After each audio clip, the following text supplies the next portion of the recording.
क्या भगवान जाने।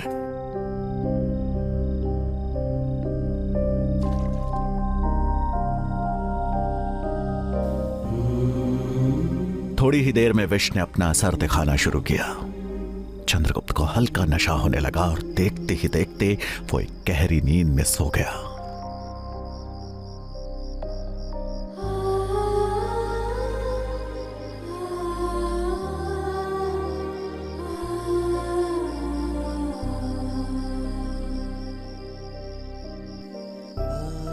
छोटे चंद्रगुप्त को इस तरह से सोते हुए देखकर यशोधरा उसे ममता भरी नजरों से बस निहारे ही जा रही थी।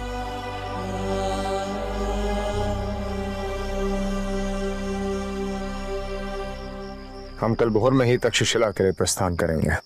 चंद्रगुप्त के राजा बनने की प्रक्रिया अति शीघ्र आरंभ होनी चाहिए, किंतु उससे पूर्व मेरा शंभू का समय आवश्यक है। धनानंद के सर्वनाश के लिए उनका सहयोग हमारे लिए अत्यंत महत्वपूर्ण है। परंतु उनसे मिलने के प्रयास में आप अपनी जान दांव पे क्यों लगा रहे हैं स्वामी? जब संकल्प ले ही लिया तो फिर संकटों से कैसा भय। यशोधरा का यह डर जायज था, क्योंकि शंभुनाथ भले ही चाणक्य के पिता चाणक्य मित्र और चाणक्य के हितैषी हिताई थे, लेकिन इसके साथ साथ वो धनानंद के दरबार में एक मंत्री भी थे।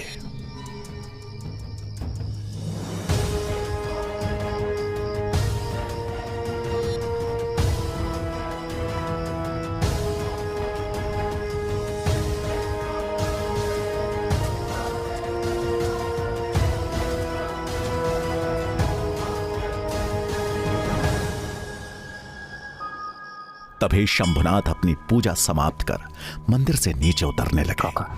चाणक्य बगैर समय गवाए तुरंत उनके पास गए और अपना कंबल हटाते हुए उन्हें प्रणाम किया। तुम क्या काका? तुम्हें पता है, यदि किसी ने यहां तुम्हें देख लिया तो मृत्यु दंड तय है। काका, मुझे इस बात का आभास है, किंतु अब चिंता मत कीजिए। इस समय किसी की दृष्टि नहीं है हम पे। मैं मात्र आपको ये बताने आया हूं कि धनानंद के सर्वनाश की प्रक्रिया आरंभ हो चुकी है। एक बालक को मगध का भावी राजा बनाने की शिक्षा देने के लिए मैं तक्षशिला लेके जा रहा हूँ, और धनानंद को राज सिंहासन से उतारने के लिए मैंने जो योजना बनाई है वो आपके साथ के बिना सफल नहीं हो सकती, और इसीलिए आपसे मैं प्रार्थना करने आया हूँ। पुत्र, जैसे बूढ़े आदमी भला तुम्हारी क्या सहायता कर सकते हैं, लेकिन तुम्हारी जो भी योजना है मुझे बताओ। काका, मैं मात्र इतना ही चाहता हूँ कि धनानंद के शासन के निर्बल पहलू पर अपनी दृष्टि रखें, क्योंकि उचित समय आने पर हम पहला वार उसी निर्बल पहलू पर करेंगे। तक्षशिला से शीघ्र ही लौटकर मैं आपसे मिलूंगा। मगध की नियति को बदलना आवश्यक है। मुझसे जो बन पड़ेगा मैं अवश्य करूंगा, फिर चाहे इसके लिए मुझे अपने प्राण ही क्यों न त्यागने पड़े। पुत्र, तुम जाओ, अपना कार्य करो। मैं बाबा विश्वनाथ से तुम्हारी कुशलता की कामना करूंगा। प्रणाम काका। काका, एक बात और, राजमहल के गुप्तचर आपके पीछे लगा दिए गए हैं। संभवतः मंत्रिमंडल में किसी मंत्री को हमारे मित्रता की भनक हो गई है, इसलिए आप जो भी करें सतर्कता के साथ करें। अवश्य पुत्र, तुम भी अपना ध्यान रखना। जी। प्रसाद।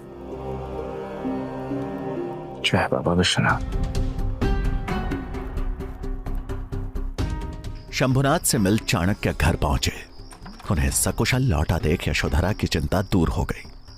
वो पूरी तैयारी कर चाणक्य के लौटने का इंतजार ही कर रही थी।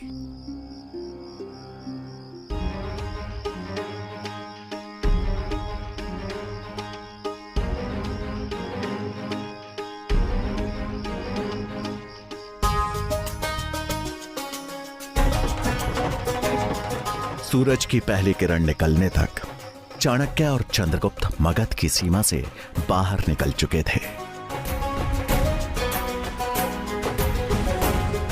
कुछ ही दिनों में चाणक्य तक्षशिला विश्वविद्यालय के द्वार पे आ पहुंचे। तक्षशिला का भव्य द्वार। आओ।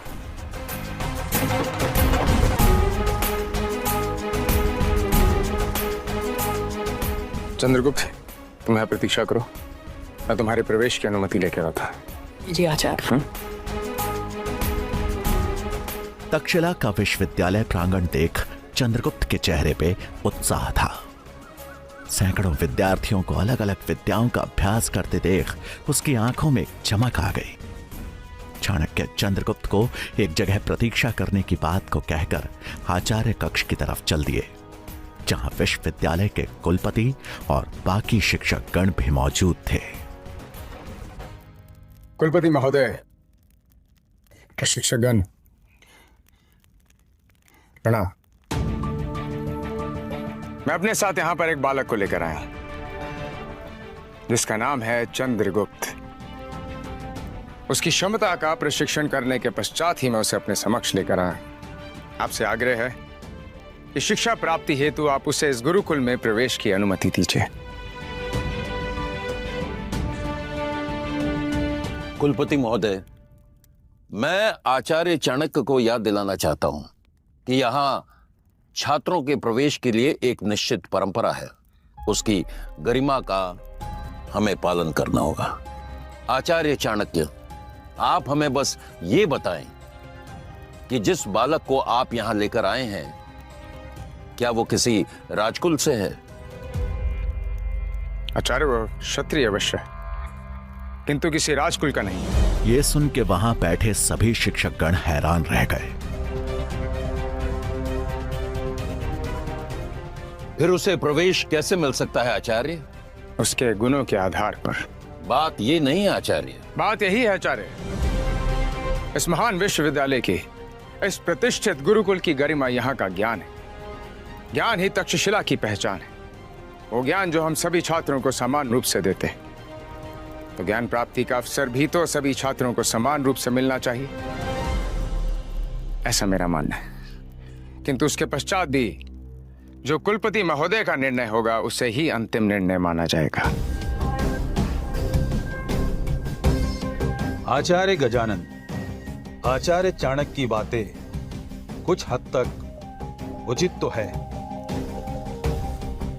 इसलिए यहां के कुलपति होने के नाते मैं ये निर्णय लेता हूं कि आचार्य चाणक्य द्वारा लाए गए बालक को हमारे यहां प्रवेश के लिए यहां की परीक्षा में सफल होना पड़ेगा। अगर वो सफल होता है तो तक्षशिला का द्वार उसके लिए खुल जाएंगे। मुझे आपका निर्णय स्वीकार है कुलपति महोदय। मुझे भी आपका निर्णय स्वीकार्य है कुलपति महोदय, परंतु एक निवेदन है कि यह परीक्षा निष्पक्ष रहे और उसके लिए आवश्यक है एक ऐसी परीक्षा समिति का गठन करना जो आचार्य चाणक्य के प्रभाव से प्रभावित होकर नहीं, अपितु चंद्रगुप्त के गुणों को परख कर निर्णय ले। मैं आपकी अनुमति से इस परीक्षा समिति का गठन करना चाहता हूं। अनुमति है। अनुमति मिलते ही गजानन के चेहरे पर एक कुटिल मुस्कान उभर आई।